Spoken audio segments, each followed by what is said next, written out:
his corner. And I think I put out a video 3 or 4 days ago about Rigondeaux saying that he'll fight Lomachenko. And he said that right after he had his last fight, I believe it was last Saturday, on the undercard of Ward and Kovalek too. But it seemed like this shit might really happen because Lomachenko decided to put his 2 cents in about him calling them out and dared him to come up to 130, saying that he'll fight him at 130. So Rigondeaux said, fuck it, all right, we'll come up to 130. Now, in the past, they was trying to make a fight at 124. And the thing is that Rigondeaux was, 120, 122 or something like that. Lomachenko has a belt at 130. Both of them have a belt in their weight class. Now, in between those weight classes is 126 pounds. Instead of making a catch weight at 126, why is it that Lomachenko is making Rigondeaux come all the way up to his weight class and knock on his door like he's somebody fucking messiah or some shit? Like, Rigondeaux been in the fight game longer than you. He's won more fights. He's never lost a fight. You know, if you ask me, he got this fight. Both of y'all have a belt.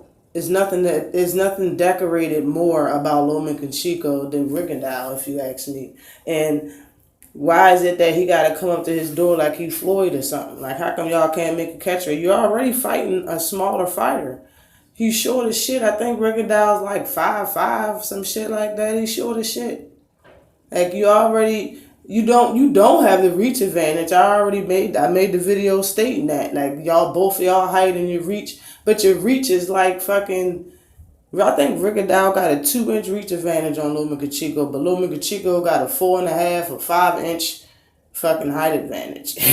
But still, you still fighting the smaller guy, because when he started fighting, I believe he was fighting at 118. Rigondeaux started fighting that. You know what I'm saying? It's not like Lomachenko's first fight and every fight he ever fought was 130, because that's not true. He had a fight. I believe he had a fight lower than that and at a lower weight. So why is it that he's making them come all the way up? I believe he's nervous. I believe he probably shit himself. He probably fought it when Rigondeaux accepted his challenge. Like, all right, do the paperwork. Let's fight at 130. He was probably like, uh-oh. Yeah, it's time to fight. Seriously.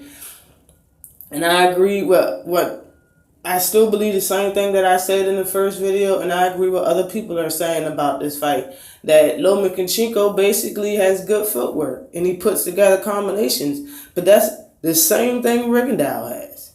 And if you ask me, Rigondeaux had a longer time to master his craft.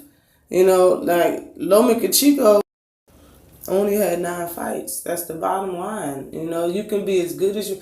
Floyd always was good. I like using Floyd for example because even the young folks know who Floyd is. You know what I mean? For the most part, you can't use old time greats all the time. So I like using Floyd for example. But Floyd was always good.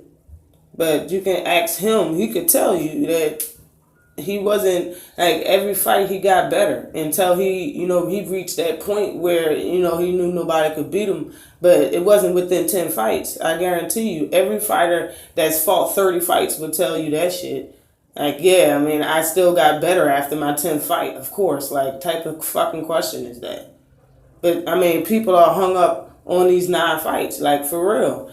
Let's see if he could beat Rigondeaux's 10th fight. I think he was scheduled to fight in August. Is he scheduled to fight sometime in August? Lomachenko, if that's the case, y'all can fight in August.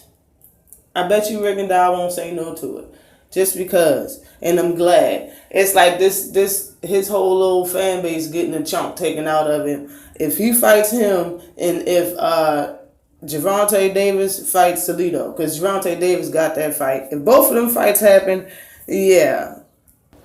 Lomachenko's fans is going to have to see the truth. They're going to see it.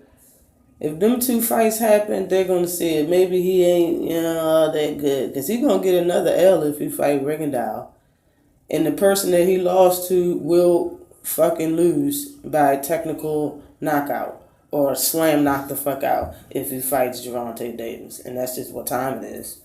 But I really hope this fight happens. I really hope both of them happens. You already know who I'm going for. I said it already. And when these fights happen, I will say it again. but this has been Ashley's Corner. Oh, hold up. Where the hell is Danny Garcia? He done got called out every time they put the camera in Earl Spence's face. This boy haven't said shit. Can somebody find this motherfucker, please? But anyway, always like and subscribe to the page. Peace.